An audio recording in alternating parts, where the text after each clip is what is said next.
sosial. Tadi disampaikan bahwa realitas sosial itu akan memunculkan sebuah keluhan masyarakat. Kemudian keluhan masyarakat itu bukan masalah sosial, namun hanya sebuah gejala. Yang jadi pertanyaan kami, kapan keluhan itu bisa dianggap sebuah masalah? Karena begini, kami pernah mengikuti musyawarah desa. Di satu musyawarah desa itu permasalahan itu tuh diangkat oleh penyelenggara, namun seakan-akan tidak diselesaikan gitu, karena di musyawarah selanjutnya masih dibahas kembali gitu. Jadi di pasca musyawarah saya sempat pertanyakan kenapa ada usulan itu gitu. Jawaban mereka itu hanya segelintir seperti itu. Kemudian di sisi lain lagi sebenarnya tidak ada masalah, itu hanya hanya ide-ide dari sebagian orang saja. Jadi saya kaitkan dengan penjelasan Bapak tadi, kapan keluhan itu bisa dianggap sebuah masalah. Jadi apakah pembahasan di musyawarah desa yang tidak tuntas itu bisa dianggap sebuah keluhan, dan kalau tidak diselesaikan akan menjadi sebuah masalah gitu. Kemudian selanjutnya langkah analisis untuk memastikan gitu tadi ya, yang mempertanyakan secara terus menerus. Yang menjadi pertanyaan kami, siapa yang mempertanyakan secara terus menerus? Siapa objeknya, Pak? Jadi siapa yang kita pertanyakan terus menerus ini? Apakah masyarakat? Apakah satu elemen saja atau di beberapa elemen yang ada di desa yang kita tanya terus menerus? Jadi mungkin itu saja pertanyaannya. Terima kasih. Ada yang lain lagi? Silakan.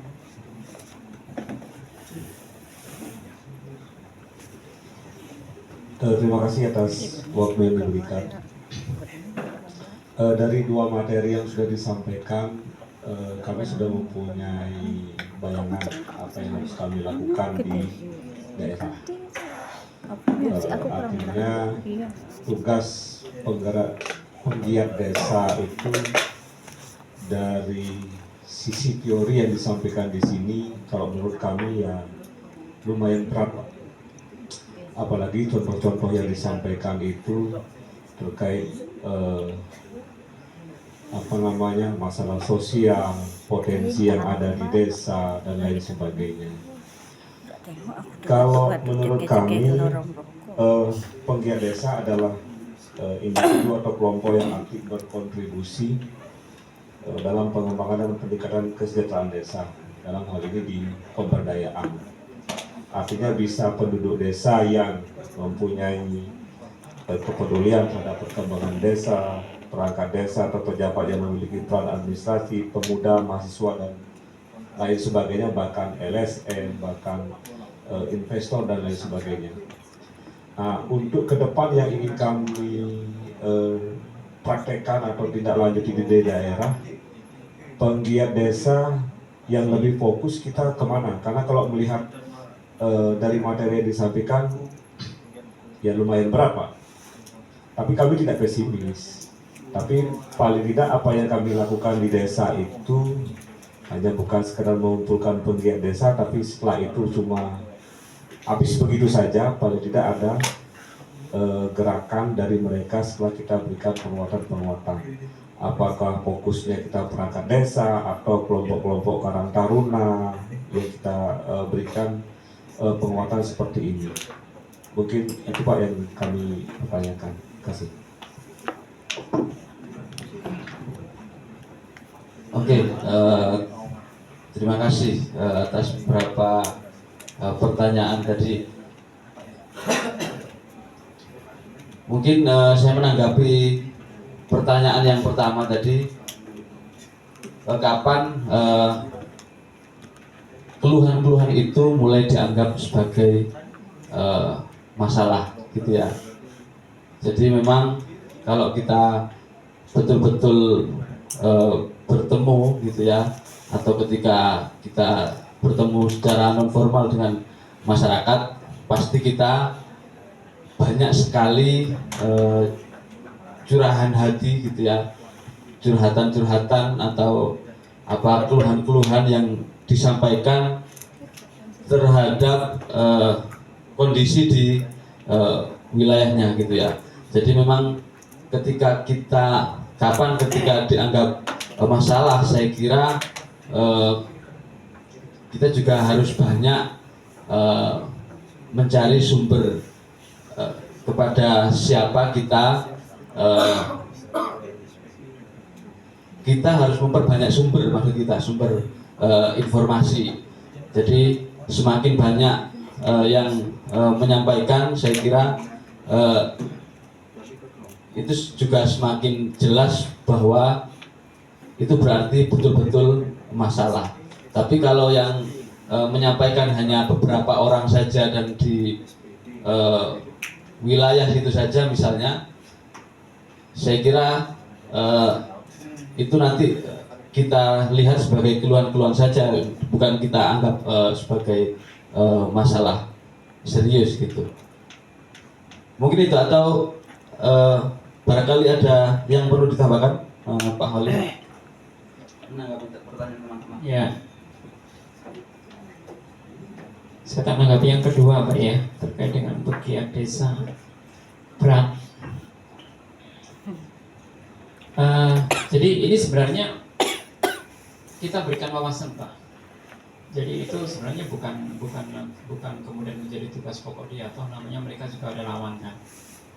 Jadi bahwa kita berikan semacam gambaran-gambaran, inspirasi, kemudian wawasan, ya, agar mereka juga mencintai desanya loh. Ini desanya kita apakan? Bagaimana kita membangun desa ke depannya seperti apa? Dan nanti dari sisi politiknya nanti akan dijelaskan nanti malam. Kaitannya juga bagaimana memilih sosok yang bisa membawa kemajuan kemakmuran desanya. Seperti itu. Jadi tidak akan menjadi beban seperti seorang PDPLD yang harus mengawal seperti itu ya, tapi sifatnya mereka juga hanya relawan. Tapi bahwa selama ini kan belum tersentuh Pak. Selama ini kan kita hanya bagaimana memfasilitasi masyarakat desa, pemerintah desa kan seperti itu. Tapi kita belum menyentuh sampai dengan urusan bagaimana pemuda diharapkan juga ikut memikirkan bagaimana memajukan desa itu. Jadi itu. Jadi intinya kita rekrut mereka-mereka yang punya kepedulian seperti itu. Sehingga tadi yang terkait dengan ansor ini kan hanya kita sampaikan teorinya, analisa sosial itu seperti itu, bahwa bagaimana untuk mengidentifikasi masalah, mengidentifikasi potensi, kemudian bagaimana itu meramu menjadi sebuah sebuah tindakan yang harus kita lakukan kan seperti itu. Jadi tidak harus itu menjadi beban gitu. Jadi tolong mereka juga jangan diberi istilahnya ya, semacam ditakut-takuti untuk ini pekerjaan berat kalian, bukan, karena mereka juga hanya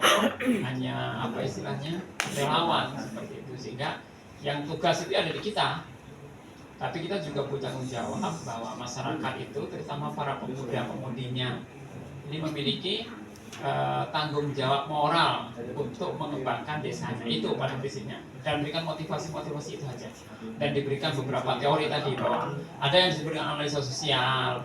Dan nanti setelah ini juga nanti akan diberikan gambaran bahwa pembangunan desa itu seperti ini loh, ada proses, ada yang disebut dengan RPJMDes, ada yang disebut dengan RKPDes, bahwa sebuah pembangunan desa itu bisa jadi jalan ini prosesnya lama, nggak tiba-tiba oleh Pak Kepala Desa diusulkan jadi enggak, tapi ada prosesnya. Jadi ada RPJMDes-nya dulu, kemudian dimusyawarahkan, ditetapkan dalam RKPDes, kemudian finalnya di APBDes di akhir tahun penetapan, lalu baru usulan itu bisa didanai seperti itu. Nanti akan sampai ke sana. Jadi pengenalan saja dulu, pengenalan berikan wawasan. Jadi kemudian fokusnya kemana itu, bagaimana dia bisa membangun desa ke depannya seperti apa? Ya kita lihat nanti. Namanya kader itu kan ada yang jadi dan yang tidak. ya kan? Kader itu ada yang jadi, ada yang tidak. Mungkin kalau yang jadi ya pamannya contoh ekstrimnya kalau kader-kadernya jadi akhirnya seperti tokoh-tokoh politik itu kan kader-kader mereka dulu, aktivis-aktivis yang akhirnya menjadi orang yang menjadi tokoh lah, ada yang jadi menteri, ada yang jadi anggota dewan, ada yang jadi profesional dan sebagainya. Kita akan menciptakan kader-kader itu, niatan kita ingin menciptakan kader. Dan itu yang akan kita sentuh. Jangan sampai kita selama ini hanya ngurusi pembangunannya, tapi masyarakatnya, terutama kader-kader atau pemuda yang mau peduli dengan desa itu nggak ada.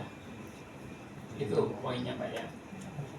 Saya kira itu. Kalau yang keluhan, ya setiap keluhan kan itu masalah ya Mbak ya.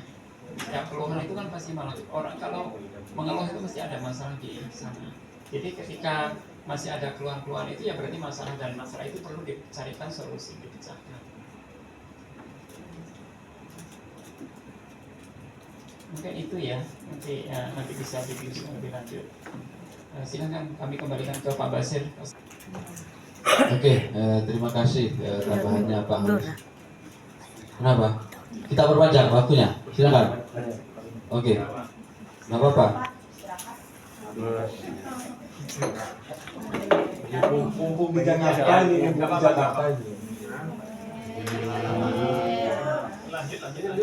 lanjut. Tadi disampaikan bahwa tugas pendamping bukan hanya hanya mendampingi pemerintah desa di proses perencanaan. Ada kesimpulan yang Pak.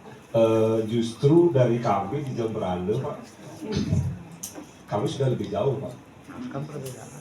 Artinya kami aktif di kelompok-kelompok organisasi masyarakat, pengenalan terkait proses perencanaan desa itu sering kami lakukan. Bahkan kami beberapa kali diundang, misalkan arwahnya Ansor misalkan, karena proses yang kami dampingi di desa itu seperti transparansi di desa setiap tahun. Begitu APBDes ditetapkan, kita mendorong desa untuk membuatkan baliho apa saja yang dikerjakan. Itu sudah benar-benar menarik perhatian masyarakat. Nah, cuma akses masyarakat untuk bisa terlibat di dalam proses perencanaan, pembangunan dan lain sebagainya itu yang masih terbatas. Masalahnya pada saat musdes dari Musdus misalkan, Musdes Perencanaan, RKP, Musrenbang, yang diundang hanya kelompok-kelompok masa terbatas, tidak terlalu meluas itu Pak. Itu permasalahannya. Ya mungkin dengan rencana kita setelah ini memberikan pemahaman terkait penggiat desa, ya mungkin sedikit tidaknya bisa menambah wawasan dari kelompok-kelompok masyarakat yang mungkin kita undang. Mungkin itu Pak. Jadi ya kurang pas kalau hanya tugas kami hanya ini selama ini khususnya di Jawa Barat, dan teman-teman di Bali rata-rata aktif di organisasi masyarakat. Pengenalan terkait proses perencanaan ini selalu kami lakukan dan kawal. Ya, terima kasih Pak. Memang selama ini meskipun tupoksi kita judulnya pemberdayaan masyarakat desa, tapi yang kita rasakan gitu ya, prosentasenya ini tinggi juga ketika mendampingi pemerintah desa.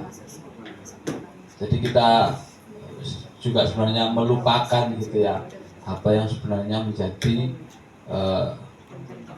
tugas fungsi kita ke masyarakat, tidak hanya pemerintah desanya saja gitu ya. Tapi selama ini faktornya memang kita terus berkomunikasinya, koordinasinya gitu ya dengan pemerintah desa gitu. Mungkin saya kira ini materi kedua tadi tentang analisis sosial, dan hari ini dan sekarang sudah pukul 15 kita sepakati kita break